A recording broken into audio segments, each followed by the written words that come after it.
KwaZulu-Natal Premier Sihle Zikalala has asked the national government to declare a national disaster.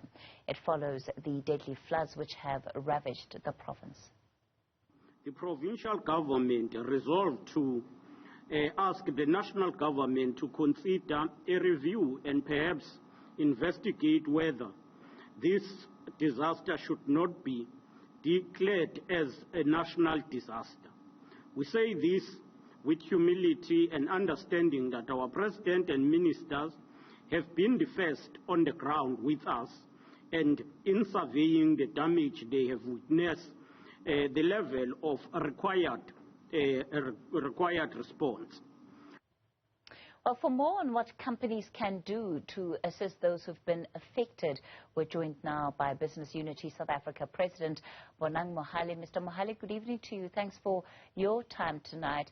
The scale of what is needed to fully respond to the aftermath of those floods is incredible. It runs into the billions of rand, and many people are looking to business to see what your contribution is going to be. Bekesi, you are absolutely correct. Some of the descriptors are catastrophic, tragic, devastating, calamitous.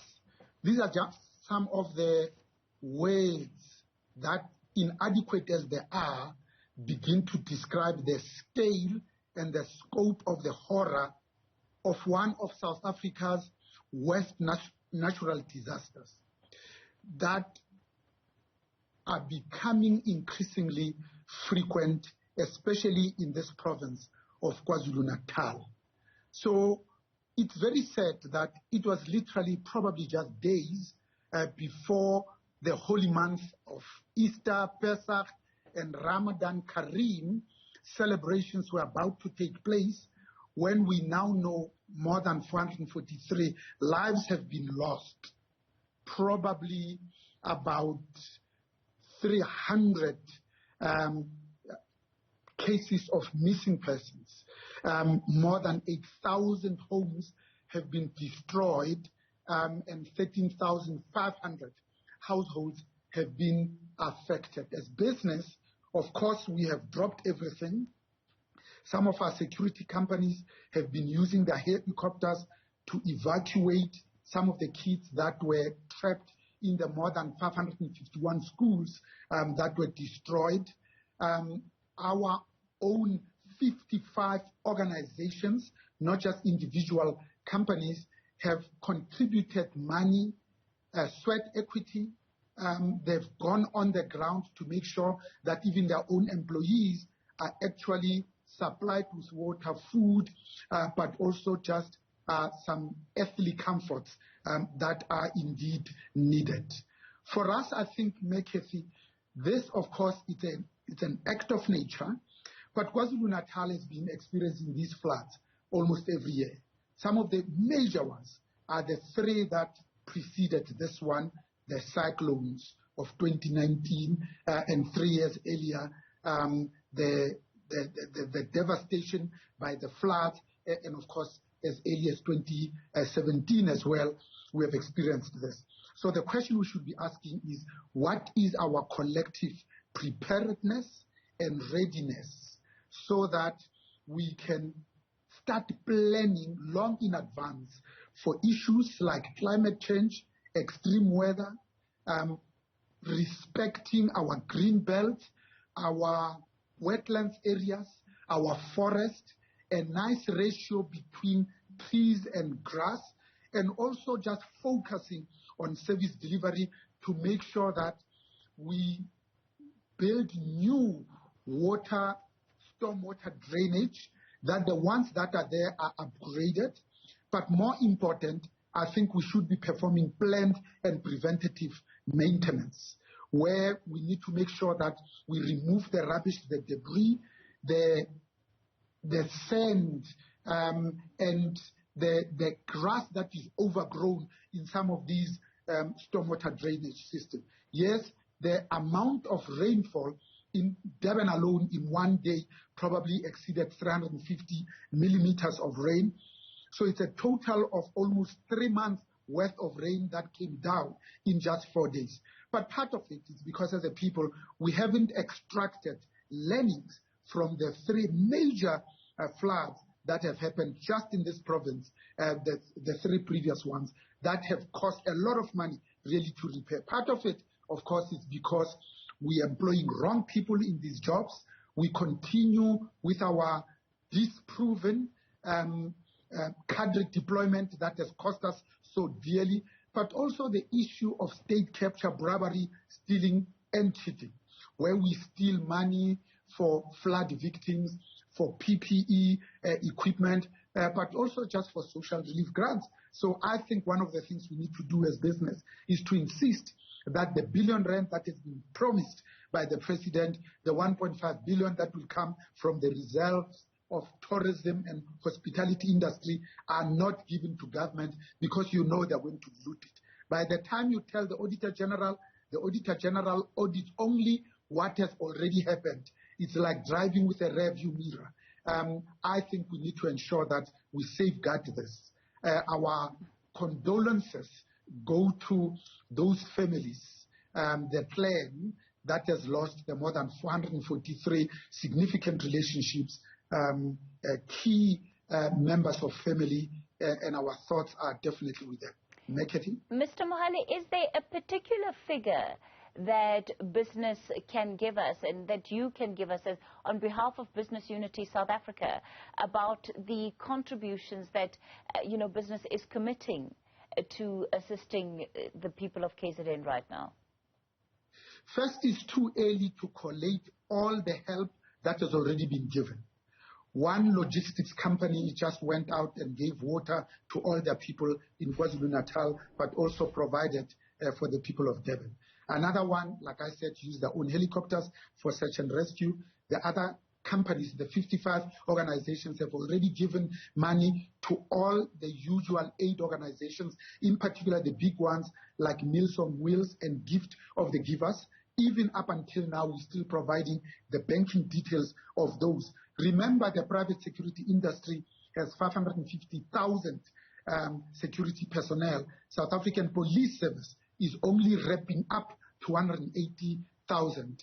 A number of our own employees are down in KwaZulu-Natal, making sure that there are blankets, that there are duvets, that there's bottled water, that people are removed from schools and town halls, that they are located in structures that resemble that are closest to humanity. Lastly, Mekhethi, and of course, as the time goes by, some of our companies went and worked with Transnet in Bayes Head Road, which is the major artery that controls access into the Durban port, where not only the harbour, the port itself, but the rail operated by Transnet was temporarily closed.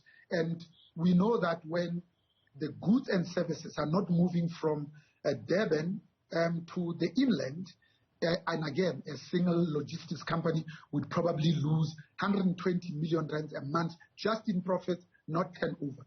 If you add 10 of those companies with a little bit of scale, we're talking about 20 billion. As if that's not enough, I think the Island View fuel terminal, where petrol and storage facilities are located, and some of the truck ports could not be accessed. So the cost to the economy, I think, is going to be quite devastating. So as businesses, we are just making sure that we help Transnet, we help the local municipality, we look for alternative routes to be able to access and egress safely without putting the community of Bluff in danger. I think kudos and compliments need to go to the Durban Port manager, together with the group CEO of Transnet, who ensured that in a short period of time, they circumvent their normally elaborate procurement processes to allow structural engineers to come and have a look, and then ensure that the sinkhole that appeared and some of the roads and the bridges that have collapsed are fixed in about 6 to 8 weeks' time, rather than the Charlotte Maxeke Hospital that a year later is still not up to full capacity. When we look at what it's going to take to repair even the basic infrastructure The Transport Minister puts that figure at about 5.7 billion rand that's going to be required to rebuild at least the roads and the bridges that have collapsed. And you talk about the main arterial routes that would be of benefit, particularly to big business in terms of moving goods from the Durban port into the rest of the country and the region at large. So how much of an appetite is there right now from business to get actively involved and to be part of the contributor for whatever resources may be needed? I wonder if that's a conversation that's happening at all. You have hit the nail on the head. The way we think about it is that South Africa's economy is 2.5 times larger than that of Ukraine. Ukraine gets 10 times more the attention than these floods are getting. Put differently, the entire economy of Ukraine is the equivalent of the Gauteng GDP at 30% of national GDP. KwaZulu-Natal is second at 16%, followed by the Western Cape at 14%. Therefore, it's manifestly in our interest as business to make sure that this economy recovers as quickly as possible, especially happening only 9 months after the 2 weeks in July of a failed insurrection, rampant looting, and widespread riots. It's manifestly in the business interest to ensure that this economy is restored to its original state, if not better, before the end of this year.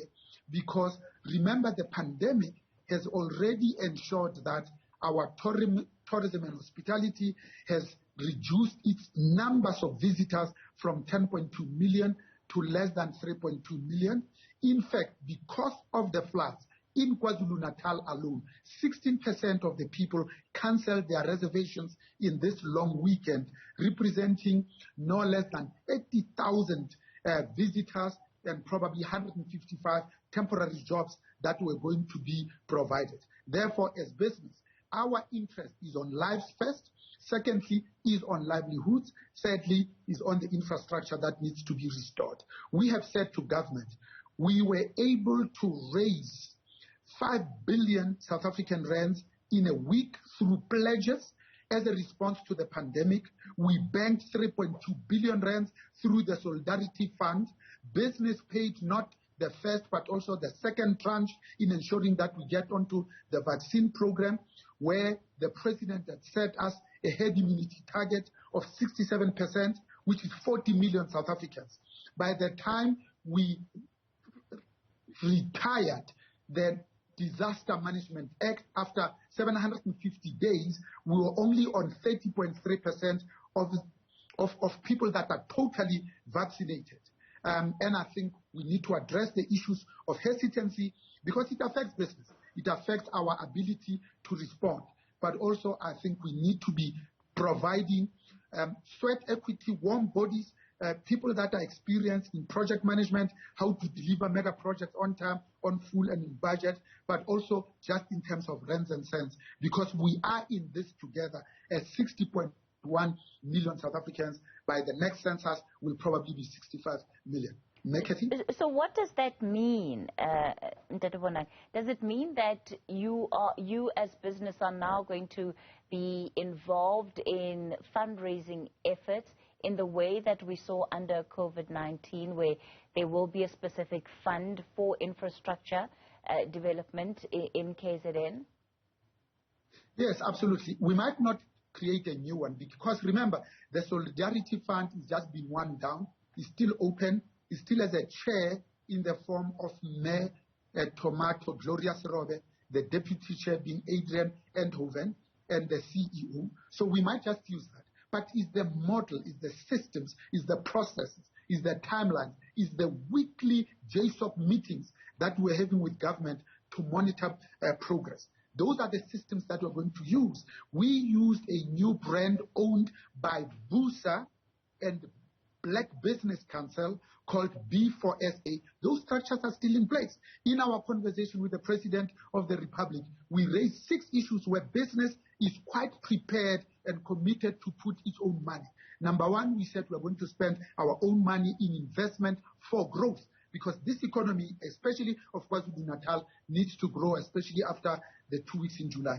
Number two, we said we are going to put it infrastructure, because infrastructure is not the next 3 months, it's for the next 30 years.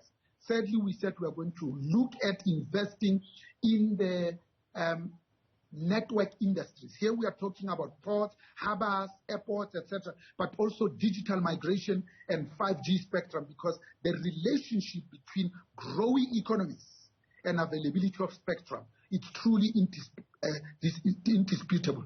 The last three, we said we are going to invest in this notion of a capable state, because the 9 wasted years of state capture have demonstrated beyond any shadow of doubt that as business is better to deal with a capable state than the one that is not.